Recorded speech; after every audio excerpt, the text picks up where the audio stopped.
asalaamaaleykum waa Darou Manane TV ñu ngi leen di nuyu baax a baax rawatina ñiy bàyyi xel émission bi di Nay Leer ñun na ma dalal tey Serigne Mawo Mbaye chargé de communication bu parti Pastef muy waa kër Sonko ñu dellu di ko nuyu bu baax a baax tey ñu ñëw fii ci këram Mbacke Bawol na ma ànd ak moom ci actualité jamono ji rawatina parti bi nga xamante mooy parti Pastef fan la ay action am toll ak enseignement politique bi.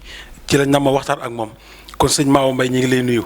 maa lay daal sëñ Xaadim di rafetlu teewaay bi di sant waa Darou Manane TV gépp ak bépp patriote bu nekk ci département bi di nuyu ñëpp daal di fam nuyoo bi nag di ko teg suñu loxo suñu kilifa sëñ Muntaxa di ko ñaanal yàlla mu yàgg fi ak bépp kilifa diine ak waa département bi yëpp jërëjëf. jërëjëf sëñ Mawo Mbaye ñi ngi delloo di la sant ci nuyu bu matale boobu ñuy dellu di gërëm. xalifa général Mouride ci taxawaayam ak jàppale gi ci biir askan wi yëpp Serigne Mawo Mbaye mu mel ni fi jamono ju toll ak sa leader mu mel ni ban taxawaay ngeen am ci inondation Sénégal bi.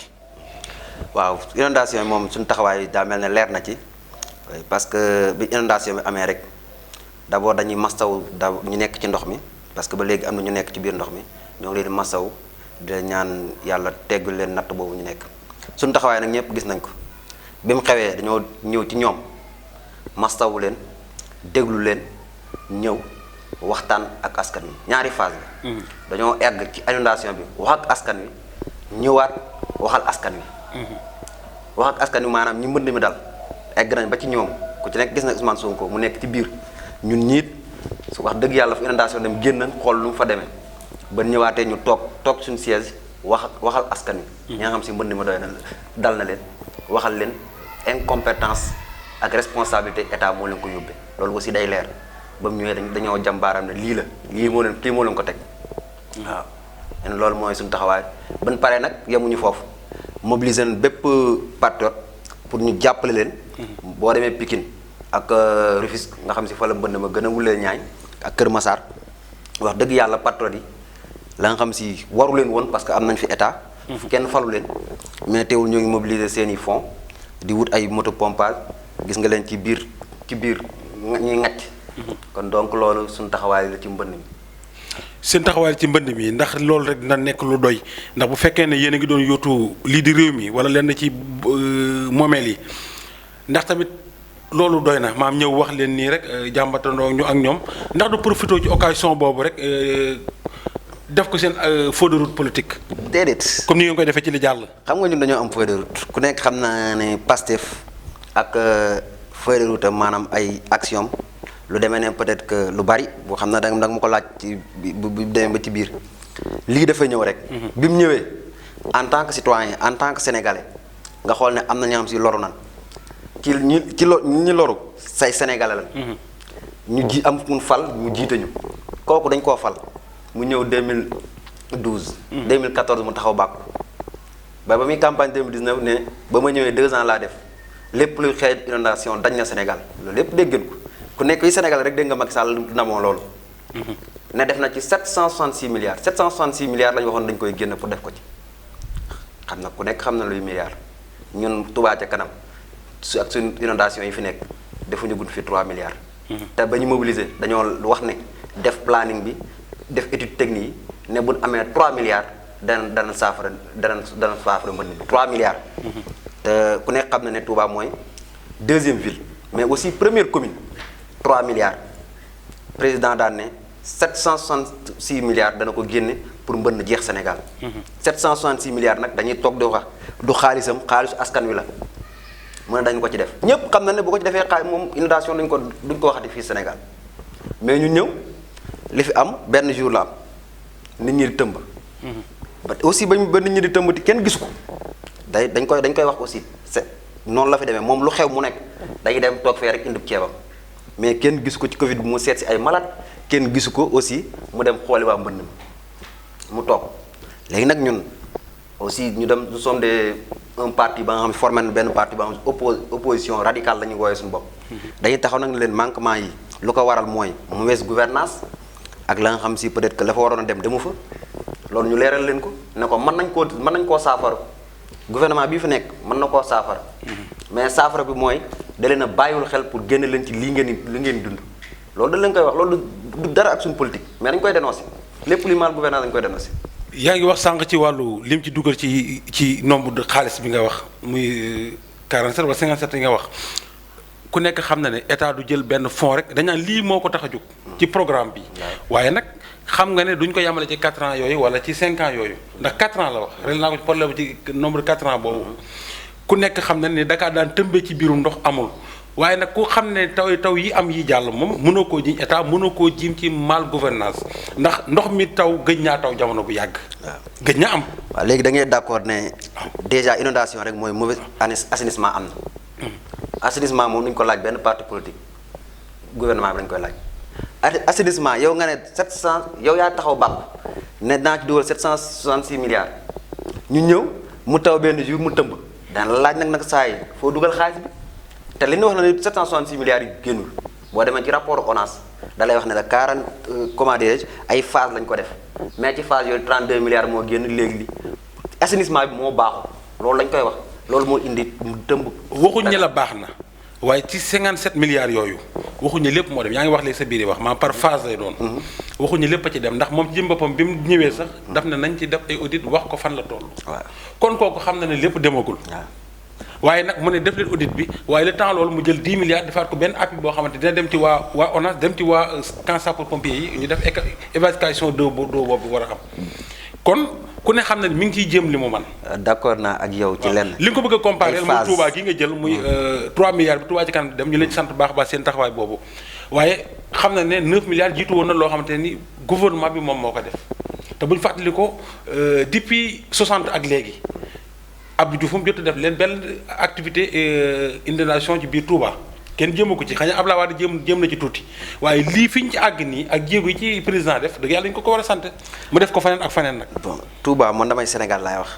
mais da boo nee Touba moom Touba bu dañuy wax rek bu Macky Sall defoon dara ci assainissement ay Touba ci kanam du foqati loolu jéngul ko boppam. xam nga seen assainissement bi bu naa ñëwaat ci 10 milliards yi mu ne day ko da koy génne. assainissement bi dafa doon la nga xam si bu ñu waxee xaalis rek ñoom seen wàll. dañuy jóg xam nañ ne léegi la ba nga xam si ñoom lañ ciy profité pour lekk xaalis waaye liggéey moom defuñu fi dara ci assainissement muy Touba ak di feneen di Sénégal ak fépp tey chaque année dañuy dellu ci ginnaaw daaw dugal nañ ab xaalis ay milliards Touba di gën di am ndox daawaati jëg ñu defoon noonu kon donc da ngay poser la question que lii seen projet yi marché ba ñoom seen bopp Touba ak feneen mais doo gis dara ci assainissement bu baax loolu moo amaat bi loolu amee d'accord naa ak yow ci phase yi nga ne peut-être que dañoo créer seen plan Orsec aussi benn plan teg ko pour xeex lépp lu inondation mu am ay phase waaw ci phase yooyu ñu dem yow kon dafa teel a bàkku yow yaa ngi nekk ci phase d'urgence bi phase d'urgence bi la nga doon da ngay génne boo loolu aussi ay chiffres la ñëpp wax nañ ko borom xam-xam yépp ne lii génnul yow nga taxaw di ko politique di bàkku ne moom dane li fi nekkoon ak ba ñuy yóbbu nit ñi ay plan jaxaay yooyu damaa ñëw ci 2 ans ma régler inondation Dakar moom dootu wax ak inondation ñëw 2020 te daaw tamit plan Orsec amoon na plan Orsec foo ko déclenché mooy cela veut dire que inondation jeexagul te daaw ministre de l'intérieur nee na plan Orsec amoon na région de Dakar. kon donc moom xam na inondation deuxièmement mooy 10 milliards yi mu wax ne da koy génne xam nga nit boo dee agir da duna tëll rek nga ne dam na yow jékki-jékki rek ñu ne inondation yow déjà sa faute la nga jékki-jékki rek toogaat sa rek daan naa génne 10 milliards.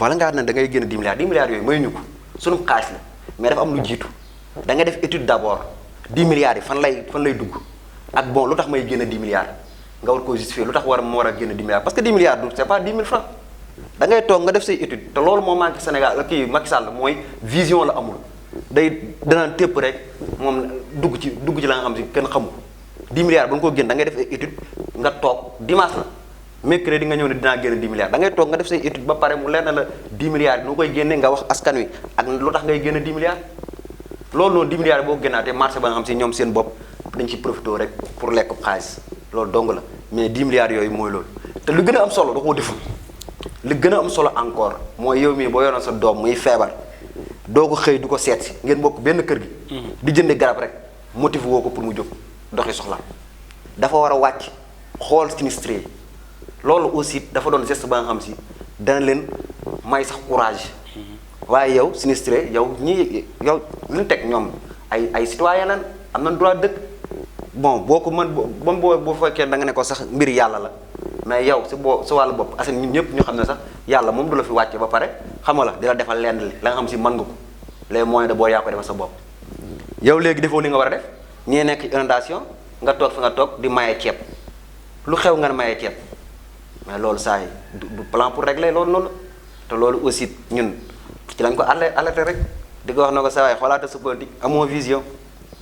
manque vision mën nga koo tuddee ku jël ne defar audit bi mu ñooñu def seen programme def ay étude le temps loolu di am ndax nit du nekk biirum ndox tëmb ba ci bopp ak baat nga koy taxaw di ko xaar yow daa mel bu ngeen fi nekkoon kon mooy da ngay tëdd seen biir bureau dem di def ay étude. déedéet daa du ngeen ko jël kon. déedéet dañoo defoon peut-être que. ki ceebam tooy ki dépense am tooy war nga ko may dépense. xam nga dañoo commencé mën la fautam la responsabilité la. parce que 2012 boo taxawee 2014 nga taxaw ne 766 milliards da nga koy génn muy yow leer na la ne man leer na la yow ne boo génnee 706 milliards problème inondation moom dañuy féete ginnaaw parce que inondation lu koy indi rek mooy mauvais assainissement fii nii bu assainissement bi doxee wala sama koñ bi nga ñëw assainissement bi dox kon donc day leer na fii am ndox mu taw mënu fee taa. assainissement boobu ngay wax ñan la waroon ñan ñoo defoon découpage yu njëkk yooyu. lotissement yooyu ñan ñoo ko doon def. bul ko giñ état wala bul ko giñ benn régime. parce que état continuité la. non non état continuité la waaye li nga fa fekk baaxul nag mënoo ko baaxal ci benn jamono rek. kon moom def fa dara parce que mën naa ne Laay Wàdd sax defoon na fa plan Jaxaay démb recasé waat ñeneen ñi. feneen teew Ndakaar gi yëpp di tëmb nag. waaw léegi mais moom dafa wàcc moo loolu lañ ko xool loolu excuse loolu du excuse parce que loolu moo tax ñu wàcc ko moom muy yëg ñëw inondation li nga ciy li ma am ñaari phase loolu dafa war a jeex xam nga la toog bay laajte rapport xoolal 2014 ba 2020 ñaata 6 ans ngay doog di laajte rapport étude donc amul suivi loolu échec la amul suivi cela veut dire que donc looy laaj toog 6 ans di laaj rapport mooy amul suivi. ñu revenir at ci beneen phase bi mooy que ne lu mel ni seen parti bi mu mel ni seen action yëpp da ngeen koo jëmale rek ci benn communication maam di wax di chaque jour yéen a ngi xool naka ngeen mën a critiquer daanaka ci critique rek ngeen di dox daanaka. ba dem na bu gisee Sonko dañu kii daal day wax rek.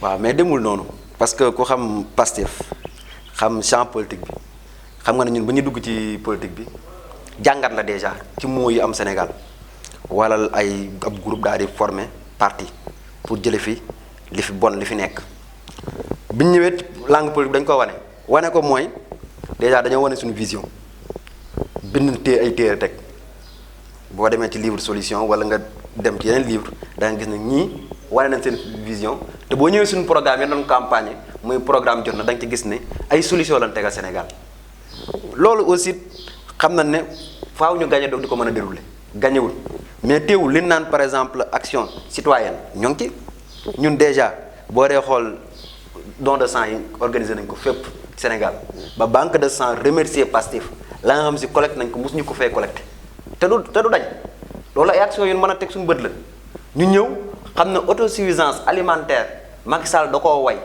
ne woon ba sax da ko doon campagne nit ñi ngay gis ñuy bind ñuy def ay grande affiche de wane naan peut-être que damay voté waat Macky Sall parce que autosuffisance alimentaire moo ko fi indi te ñun xam na ne autosuffisance alimentaire amaguñ ko léegi Pastef daal di toog lalu ne naka lañ mën a def ñun ba mën a participer ci li nga xam si mooy mbay ñu déclenché waat benn activité muy VAP ñun ñëpp daanaka département boo dem organiser ko ba fii nii am na la nga xam si te yóbbu nañ ay tool ña nga xam si mosu ñoo dem tool bay ci la nga xam si peut-être que mooy phase 0 bi rek nga xam si phase bii utiliser nañ 7 hectares ay tool gerte tool ñebe tool dugub te loolu lañ ko continuer boo demee ca waalo ba nga yaa ngi gis nit ñi Pastef patriotes yi waa Pastef di fa bay ceeb nga dem sud ba noonu kon donc ñun suñuy action moom du wax nii rek mais jëf aussi. seen tool yi bopp wala tool yi ñu bokk ci Pastef ko moom tool yi déjà loolu aussi dañ koy leeral ci VAP bi ñun lu ñu def suñu département dañuy ñëw baylu ñun ñooy bay mais buñ bayee kan fa fekk mooy responsable tool yi dañuy koy def ñetti xaaj benn bi moom moo ko moom beneen bi Pastef moo ko moom beneen bi dañ koy wax moom mu séddale ko ñeneen ñaa xam si pour bayaat te ñun li ñu yor c'était juste pour préparer diw ñu defaat ko ci mbay mi demaat ci tool yi kon loolu dañ kooku suufam rek lay moom kon suuf si am na la nga xam si dañ ñu koo abal am na la nga xam si peut-être que ñoom dañ nañu ko saa li may laaj mooy yow kat monsieur Mbaye kat moo am suufam Pastef moo joxe jiwu wi mooy fay surga yi wala leen defoo leen noonu dañuy fay surga dañuy dem tool parce que yenn surga peut-être que Pastef ay daanaka dimanche ci activité yi la parce que année scolaire bi mu kii woon daanaka jeunes yi. muy waa JPS ma leen nuyu de passage yoo xam ne moo nekk département bi ñu ci bari dañuy jàng. ñi ay étudiants la d'ailleurs doon nañ dem tool mais am na ña nga xam si peut-être que dañ leen délégué spécialement pour ñu dem tool ñooñu ay surga lañ leen mën a tudde ñooñu dañ leen a fay ka nga xam si mooy responsable tool yi kooku moom moomul tool dañoo abal tool bi. xam nga la mais teew dañ ne ko yow yaay responsable bi yow lañ koy dénk parce que ci dëkk bi fa mu nekk day bay dëkku àll la. léegi yow sa wàll boobu dañ la koy jox nga xam si déwén da ngay bayaat loolu ak lu mën a xew même Pastef dugul sax yow da ngay bay leneen li mooy bu ñu ko jaayee beneen li jëmaat ci ñun. c'était juste que ñu dolliwaat ci. indiwaat ko wala ñu demaat yeneen comme 7 hectares lañ exploité ñu jéem a exploité ak leneen yow nag li nga xam si moom lan la jox séddale ko askan wi loolu donc ay ñetti xaaj benn bi lay sédd jox askan wi. bu paree benn bi. mu téye mooy bi moom. waaw nga xam si bu ko Pastef joxul dara sax dana bay. bu déwénee mu mën a bay. waaw léegi nag Pastef lu mu yor c'était juste que pour me préparer déwén bu dee ñëwaat ci tool yi bu ko joxoon maanaam. su dee bay fay man koo bayee bu ko joxoon 7 tonnes gerte wala 2 tonnes bu déwénee mu mën cee yokkaat la nga xam si mën a doon 5 tonnes ak yooyu noonu loolu mooy suñu activité ci bab bi. loolu baax na loolu dañ koy rafet lu baax a baax foofu rek ngeen yamandi. déedéet. fu ngeen tollaat. ñu ngi waat ci ak lépp mooy peut-être que mbas bi moo taxaat mais la nga xam si peut-être que xam nañ ne wér-gu-yaram moom sport moom dafa bokk ci li bokk ci wér-gu-yaram. ñun aussi déclenché woon les week-ends sportifs di génn ñëpp nag communion la intégration la pour tàggat yaram ñu koy def chaque dimanche. génn ci mbedd yi daw génn ci mbedd mi te defar suñu yaram loolu aussi dafa doon la nga xam si Pastef lancé woon na ko mu nekk suñu feuille de route li ci des aussi mooy contrôle strict la nga xam si mooy suñu élu yi mu doon gouvernement bi wala suñu élu locaux yi. non ñëwal ci ñi daw ba pare da ngay génn nit ñi ci mbedd mi ñu daw ba ëllëg. waaw benn dimanche la dañuy ñëw génn ñun ñëpp tàngal suñu yaram delluwaat suñu kër. ku bokk Pastef. dépp ñëpp mais Pastef moo ko initié def nañ ko première phase. ki ngeen génne ma daw tension daaneel ko nu ngeen def ak moom. waaw voilà merci très bien. parce que suñ première phase dañoo dem wooyu les secouristes la nga xam si mooy Croix-Rouge bi nekk au niveau départemental. xool naka la ñuy accompagner. aussi ban demee woo nañ sapeur pour organisation ci week-end sportif yooyu xool na dañoo bëgg a déclencher naan week-end sportif mais ñëpp xëy na seen yaram ak affaire demu noonu du ko mate mais mooy ki ngay wax naan ay diabète ak ay ainsi de suite daw bi sax baax na ci mais ñun xamuñu ñaata la war a daw loolu aussi moo tax ñu alerter ñooñu noonu pour ñu ñëw di ñu jàppale di ñu accompagner ci activités yooyu duñ ci dem nii rek sans peut-être que jël les préventions ainsi de suite loolu moom préparé woon nañ ko te mbas meek rassemblement yi nga xam si. waaye loolu côté boobu moom ci wàllu sportif fekkee ni maîtriser ngeen ko dafa mel ni am na lu des ndax ki war a def entraînement war na dem ci médecin bi mu def ko mu consulter ko xool ko kooku lan la war a daw daa war di dox wala daa war di waaxu waaye xëy rek gën nit ñi daw loolu moom tegu leen ko ci étude xanaa. xam nga peut-être que daw lañ ko mën a tàggat yaram laa la wax nga indi daw mais bu ñëwee dana am séance yu bari xëy na peut-être que dañ koo déroulé waatul ndax Aly Ngouille Ndiaye ak rassemblement yi mu tere ak affaire de noonu mais lépp lii di marche lépp fam ku ci nekk xam nga sa wér-gu-yaram dañ ci def peut-être que ay réunions yoo xam si dañuy alerter ci loolu noonu sensibiliser leen ku nekk xam nga li nga mën ak ban feebar moo la dal même bala ngaa ñëw sax war ngaa dem xooli médecin mu wax la peut-être que ndax mën ngaa daw wala mënoo daw. loolu mooy peut-être que ba xam apte nga wala apte wala inapte nga rek ci yooyu ci week-end sportif. maître yi nga xam ne ñu ngi ci biir département bi. muy kën fu muy taekwondo. muy kën fu muy. suñu xarit yenn armation yëpp ndax dugal nga leen ci loolu. ñooñu suñu xarit la déjà bu Sonko de bu monsieur Sonko doon ñëw ci département bi ñun daanaka dañ cee bëri ay militants nag ci école kën fii surtout karaté bi surtout waa Touba yi ñooñu aussi boo dee xool ci wàllu organisation ñu ñuy jàppale la. ci waa Touba yi ñu leen nuyu de passage même Mbàkke sax ñooñu aussi déjà bu doon ñëw xam nga ne ñoom ñoo occupé le premier rang parce que ñooñu aussi ñu engagé wu la ci Pastef. ndax yéen a ngi leen di gunge ci armation yi ndox lu mel ni Touba zone Touba bi bari na ay fédération yu fa nekk waaye dafa mel ni ñu kenn gungewu leen nag ci côté Pastef moom. waaw côté dégguma leen fa daa mel ni kon de. franchement nag donc defaguñ ci benn acte. mais teewul que donc du bokk na ci la nga xam si muy lépp di sport wala bépp branche ba nga xam si ñun ñoo ngi ciy gëstu ñun waa Pastef bëgguñoo bàyyi benn secteur. pour ñu travailler ak ñoom ci la nga xam si mooy développement te d'ailleurs bon peut-être que lii ci kanam rek des na da nga fi fekk commune yëpp ñu tasee rien que pour département bi te loolu aussi Pastef moo ko fi njëkk a def parce que dugal nañ les invitations peut-être que réflexion yooyu yëpp te da nga gis na Pastef moo ko fi njëkk a def parti politique ba nga xam si ñëpp la woo rien que peut-être pour secteur yi ñuy xool def ci séminaire fii ci département bi loolu mu wax nañu. mu mel ni da ngeen a jël ndaw ñi rek bayloo leen waaye tamit xanaa xalaatu leen yeneen femmes yi ak personnes âgées yi nga xam ne ñu ngi ci biir Pastef tamit lan ngi leen préféral pour ñu mën a dem mën cee liggéey. merci bon foofu dama fi sawar a wax parce que nuyu passage waa Gapas nga xam si lundi bi passé. la dem samp fa seen deuxième cellule ci ba moo ci commune Ndioumane bi ñooñu aussi ban fa pare dëkk ba déjà xam nga luy Gapas amul yoon amul courant wal machine wal sax amu ko.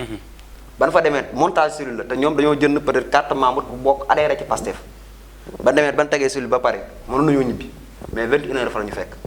xam nga lu tax mu ñu guddee fa di échanger ak ñoom seen programme ñu wax ñu seen problème yépp bi ñu paree di nuyu de passage Pastef Suisse Pastef groupe Pastef massification ñoom ñëpp. te si ak responsable cellule bu Gapas ñoo ngi ciy échanger ñoom aussi Pastef taxaw na pour former leen. la nga xam si mooy ay savon parce que Pastef aussi am na ay formateurs. def nañ ko Thiès ba jox leen ay diplôme lii di ay peut-être que muy wàllu saabu nga defar saabu di jaay ay eau de javel mais aussi la nga xam si mooy appui ci wàllum social ñun dañ déjà wax nañ leen dana fa dem te bu fa demee machine ba nga xam si mooy seen problème parce que loolu la na bu ndee ak nawet bi nii ñoom dañoo am problème mbaxal rek la ñuy togg. nii lañ ñu ko waxee. vidéo yi boobu peut-être que dafa sensible mais kon moon la ko.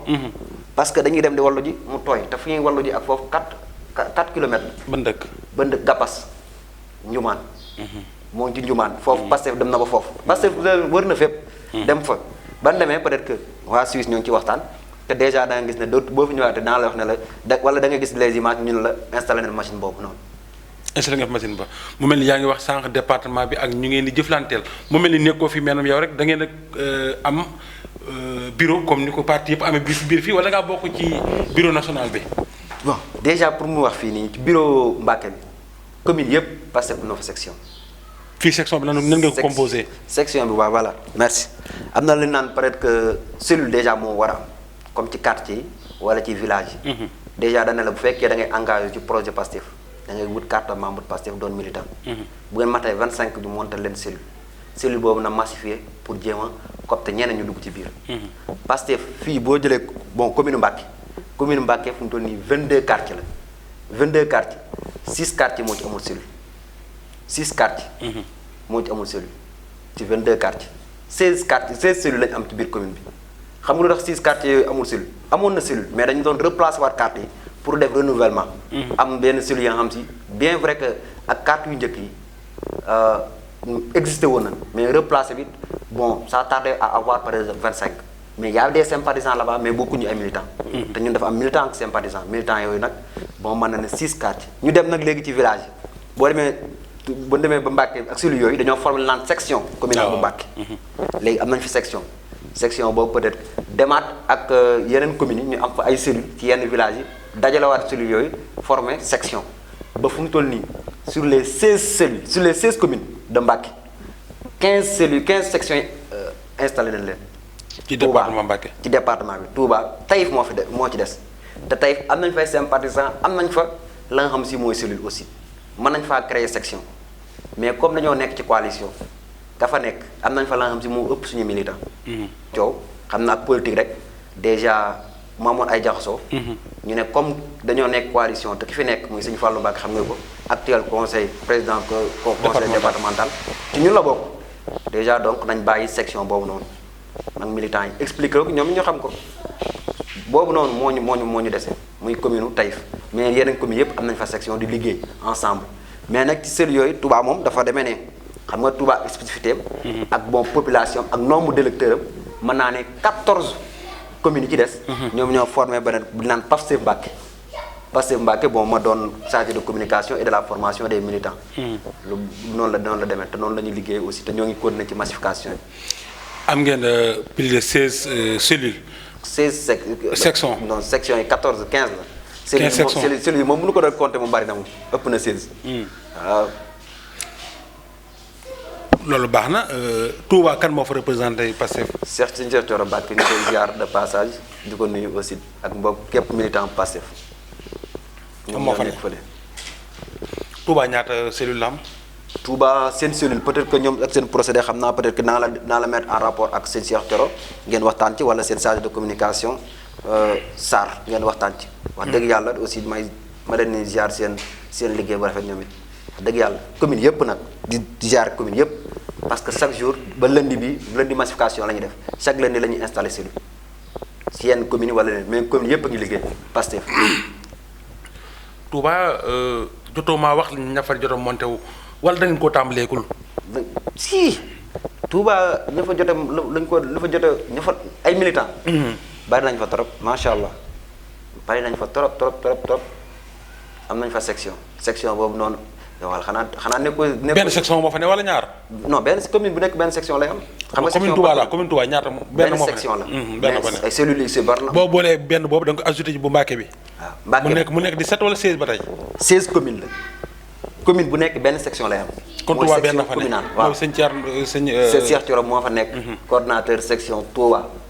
nga ñëw Mbàkke am na coordonnateur ak section. mooy section communale nga dem Ndioumane dem Ngañ dem Touba Fall dem Sadio ñoom ñëpp am na ay coordonnateur léegi nag ci 14 communes yooyu noonu à part Touba dañoo formé waat Pastef Mbàkke. Sadio kan moo fa nekk. kan Sadio Salif Ba ñu koy ziar de passage mooy suñu coordonnateur foofu noonu Ousmane Sonko monsieur Ousmane Sonko demoon na. lan la leen kii ndax mel ni Sadio bi ngeen di dem xëy na di ngeen romb ci yoon woo xam ne amagul demukaay. amatul lu mel ni centre de santé bi amagu fa. amagu fa lu fa metti. am na benn centre de santé bu ñu fay tabax ba mu des ay porte ak yooyu. jot ngeen ko visiter. non sa poste de santé bi dañuy wax lu xew Sadio rek man mii xam naa fa parce que d'ailleurs ñoo ngi fay waajal sax pour dem fa examen ci BFM bi. mais dañ faa dem déjà loo fa mën a wax Sadio moom dafa bari accessible déjà amul route mel na commune sori na enclavé na kenn jàppalu leen mais dañoo def ne ba mu ñëwee Sadio lu muy sori bon monsieur Sonko ba mu fi ñëwee dañ na ko da ngay dem Sadio xam nga boo dee aspirer à diriger peut-être que da nga koy wax les mots. ya nga xam si moom la département bi di jànkonteel mu dem fa ànd ak convoi bi yëpp waa Pastef yëpp ñu dem Sadio. donc difficulté yi yëpp ñu gis ko bi ñu ñëwee ñun moom wax dëgg yàlla kenn éliruñu mais avec notre moyen de bord moom wax dëgg yàlla ay defar ay poste de santé ak yooyu noonu moom bu ñu ko amoon danañ ko def waaye Pastef Mbàkke am ko mais nag bon ñoo ngi. woo ñëpp seen leader ku nekk xam na ne mi ngi gagné ay projet lu mu defee ay porte wala lu mu defee centre de santé moom tawu ko de temps yi gagné na ay 94 milliards yi moom jot na wàllam bu yàgg. saa di ngeen bàyyi 94 milliards yi te jéem a wax. gagné na ko dem na Sadio xam na ne fii manqué na poste de santé. xam nga dem na fa ay poste de santé ba mu des ay porte porte yoo xam ne pour clim beeg yu mel noonu. xëy na loolu dañ ko jéem a ñun aussi te pour vous dire vrai bon monsieur Ousmane Sonko moom. financé wul parti bi mu leer parti bi ñoo koy financé seen bopp. les militants moom daal boppam rek. kan monsieur Ousmane Sonko. ay wax la leen yoreel daal. c'est notre leader vision la ñu yoreel boo ngëm-ngëmam ñu teg ko ci ñu ànd ak moom. waaye parti jëralu ko mu ciy financé. non mu ngi ciy financé comme ñëpp. activités yi moom fekkee ne yéen a ko defal seen bopp moom. activités yi maanaam moom militant la xam nga dafa doon kawam si dañoo yéeg da ngeen a yàgg a xam njiit Ousmane Sonko jiitewul Pastef. dafa waaye Pastef ak poste a ànd fekkee ne poste bi da koo téye Pastef bi du mën a feeñ. non téyewul poste am parce que moo ngi participer comme les cadres. yëpp ci commune bi moo ngi fiy participer. xam nga la di participer Pastef bu baax. mais li ñu ko gën a soxlaa du loolu moom wax dëgg yàlla. xam nañ ne yiw na am na xam-xamam lañ soxla pour Sénégal loolu lañ soxla ñu jiital ko mais Pastef bu dee def militants yi ñooy toog am nañ peut-être que ñaa nga xam si ci social rek la ñuy dox ñooñu la ñuy woo toog suñu biir di militants yi cotiser ñu jéem a def suñu apport te Sadio googu nga fait comme ci département bi la nekk déjà dañ ci jéem a organiser wu xool aussi woo suñu coordonnateur xool aussi lu ci mën a def ba ay porte moom loolu moom révélation la moom yaa ñu ko wax porte moom yomb na yàlla loolu moom dañu ci jéem a jàpp bu baax a baax a baax merci information. ba tey dinaa leen mettre contact ak ñi yore loolu bu boobaa ngeen mën cee gën a participer beneen côté bu mu mel ni fan yii Sénégal moom zéro opposant laay wax xëy na ñi ngi ciy dégg bariwul wala mën nañu jàpp ne opposant am na biir Sénégal. ñun lu ñu def. déet man kat damaa desee comprendre yëf yi ndax daa mel ni ay ñaxtukat rek ngay dégg ñuy taxaw di wax. waaw mais opposition moom da ngay xool opposition peut-être que boo nee opposition mais moom Pastef moom yaa ngi ko gis terrain. parce que bu ndee waxtaan tamit aussi. non ma Pastef foofu ma Pastef ndax mënumaa toog ak yow ña Pastef existé wul. am na waaye bu ñu gisee ay yenn tànneef yi seen ñeneen ñi ngeen daan jaxasool. anañu. ñun ñëpp ñoo ngi ci coalition bi. déjà coalition bi ci boppam. ña bokkoon ñaan nag Pastef. mooy coalition da ngay ànd ak ñoom ba léegi gaa yooyu. ba léegi kenn jógu fi. coalition bi ñëwaat nañ ko bu tuddewaat ko jot na coalition jot na bu njëkk coalition Sonko président la woon 2019 bi léegi ñoom ñëpp ci coalition bi ba sëñ Fallou moom ma la ciy waxal. biir coalition bi la bokk. jot na la tudd. léegi jot na la tudd. ndax jotul ngeen xam seen wàccuwaay tamit kon bu fekkee ne yéen ngi ñu bari ñi ngi xëccoo ki jiite opposant yi ngir du milliards yi ñeen fa tegal président tegal moo tax ñëpp dem jébbalu ji. waaw ñun moom xam nga ne suñu position foofu noonu dafa leer Sénégalais yëpp. Macky Sall mooy manigancé nit ñi di jéem a jaxase opposition. non manigancé wul seen opposant la wax yéen ñëpp yéen a joxe seen bopp kenn critiqué wul loolu. bañ a critiqué ñun saa yi luñ xanaa gisoo suñu communiqué bi. ñun wax leen wax ne leen statut de l'opposition moom lu baax la statut de l'opposition lu baax la parce que démocratie démocratie foo dem ci mu am démocratie. opposition bi day nekk nii gouvernement bi nekk nii comme lu Pastef def rek ak gouvernement bi da ngay contrôler da ngay doxal ñu lay contrôler. boo jàddee yoon ñu la jàdd nga yoon.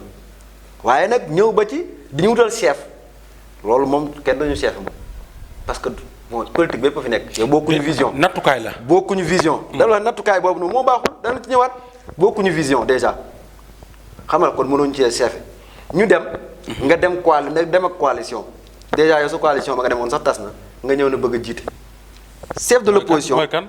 bon tudd ma tur. mais da nga dem coalition da ngaa tudd. waaw léegi émission pour muy leer la tudd. waaw da nga ne. coalition ba nga demoon coalition Idi tas na. waaw coalition Idi. ah Idi ngay wax. waaw Idi laay wax. kon moom moo leen bëgg a seefu. Idi du suñu chef loolu moom na leer. na matu leen seef tamit ndax li muy gagné ci commune am gañewu leen ko li muy gagné département conseil département am defu leen ko. commune am mooy fan. Thiès. Thiès waaw léegi ñun moo ñu fa gagné ñun lañu ko gagné commune bu ne. non li muy gagné la wuma lam li mu leen gagné de. la muy gagné. gañewu leen ko ci nattukaayam. bu dee niveau jàpp naa moo leen koy ëppal ndax fi mu jaaruwaay bi mu jaar tamit jaaragu leen fa tamit. niveau mooy lan niveau bi mu nekk niveau politique. carrière politique. waaw na jël moo ñu ko ëppale fop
TER par exemple ñu ne ñu ngi ci dugal lu 1500 milliards 1500 milliards xaalis la 1500 milliards waa Dakar doog moomuñu ko Sénégal gépp ko moom xam nga la yow nga defar ko mu fa mu nekk déjà ay entreprise internationale yi ñoo ko internationale yi ñoo ko gañe muy waa France ak ñooñu liggéey beeg loolu lépp compétence transfert sax amu fi loolu mooy suul xam xaalis leneen li nga defar fab suñu askan suñu xaalis nga xam suñu ñëpp ñoo ko moom askan wi yëpp ñoo ko moom nga defaraat tegaat li naan jam ñaajo bëgg ko def beneen Dakar xam nga la tey gis nga ko ak inondation yi moo ngay tëmb kon donc loolu noonu mënoo gis ne Macky Sall ak li mu fi nekkee bon li mu defar baax na daal bon li ci baax de peut-être que mooy. jërëjëf kon fi ñu koy nga tënkal ñu gàtt rek mooy njàngale mi ko en tant que nga jàngalekat nga yarkat njàngaleem ren mi moom ndax mën nañoo jàpp ne bac bi nit ñee baax na ndax qualité bi di normal na ànd nga ci loolu.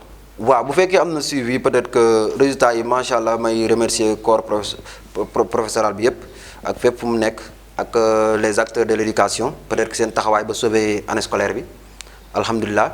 xëy na dafa am nag la nga xam si en tant que jàngalekat dañ koy wax buñ fàtte peut-être que ñiy def examen ñooñu seen wàllu wéy na waaye dañoo dese benn pàcc mooy ñu nekkoon ci yeneen classe yi ñooñu seen programme matutoon te ñu war a demaat ci yeneen classe yi ñu wax ne dañ leen defal la nga xam si mooy beneen phase ba nga xam si dañ leen ciy tàggat pour jéem a compléter seen programme seen niveau loolu aussi dama ciy inciter peut-être que ñun ñëpp ñu bàyyi ko xel dès novembre bala ñoo waxaat programme ñu jéem a dugal ci installé yaa nga xam si mooy élément de base yi pour élève bi xam ko pour mën a nekk ci classe bi mu nekk waaye élève bi defoon doon def daaw 4e xaajulu programme sax nga war a ñëw def 3e alors que génnewul 4e moom loolu problème la yàlla bu nekk ci classe d'examen aussi loolu moom maa ngi koy wax ñëpp aussi ñu jéem cee bàyyi xel daal.